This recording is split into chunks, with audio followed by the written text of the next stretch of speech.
Good afternoon, Google Maps Platform Award judges. My name is Doug Daniels, and I am here today to present you my Art of the Map submission. This one might be a little bit different than some of the others. This was work that I did back several years ago for my master's thesis, which is published as well if you're interested in reviewing all 100 pages of that. But I'm going to highlight in particular some of the areas in which my thesis focused around using three different applications that measured power that's from a bicycle, power meters, and in the spirit of the Tour de France, I've got my shirt on as well. So with that, we'll get going right away.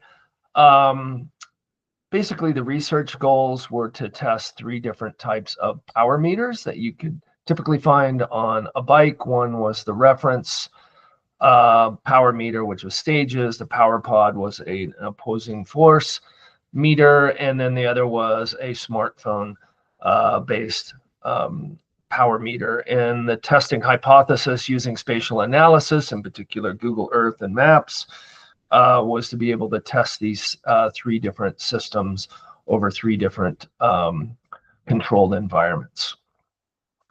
The motivation was really to determine, using spatial analysis, the accuracy of such fitness applications, and these applications and power meters can range anywhere from a couple $1,000s all the way down to $7 for a smartphone based application. This was the setup of my testing rig. It's a bike with three different power meters on it, smartphone, two different Garmin units, and as you can see here, this is an opposing force power meter as well.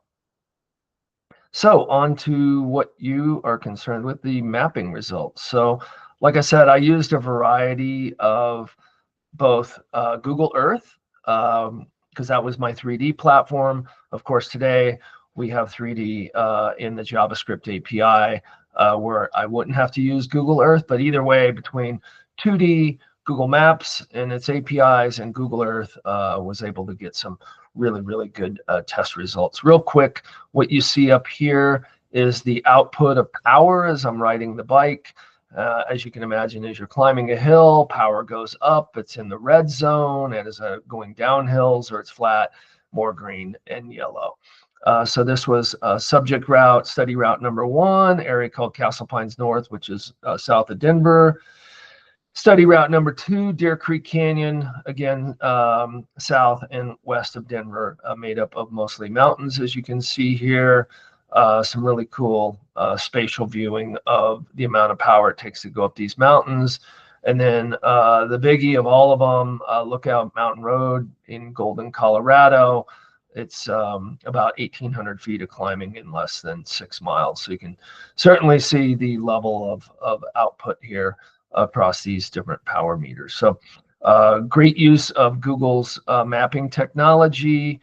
I'll give you a little tour here. This is more of the 3D view using the 3 power meters in comparison. As you can see up here in the corner, you've got VeloComp stages and the smartphone application. The smartphone application struggled in urban canyon areas, as you can see, with this line was kind of all over the place versus more consistent power and location output through devices that had 2 receivers in particular, the Garmin device and the VeloComp device. Just higher accuracy, better location data. And really in the art of the map, which is entering a very cool spatial analysis of using power and snapping to a road from a bicycle, basically the outcome of what a cyclist is generating in terms of power.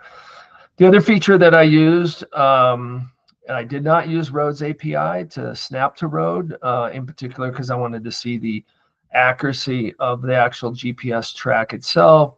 So you can see here, as noted, when loss of GPS signal, it didn't snap to road. Normally it would in Road's API, but I just wanted to be able to show again that canyon effect. And then the teal and the purple line, very high accuracy GPS data because it has, like I said, 2 different receivers in there, GPS and GLONASS, and it looked really quite good. And then a zoom in on Lookout Mountain here, again using 3D data. That same plot line, you can see the amount of power generated as this thing is climbing, as I'm climbing personally up the mountain and outputting these various power outputs. Couple more here. Again, that's a top-down view using just standard Google Maps API and the XY data coming out of the computer and plotting it on a map. And that's it. So thank you for looking at my entry into the art of the map for the Google Maps Platform Award. And I appreciate your time. Thank you.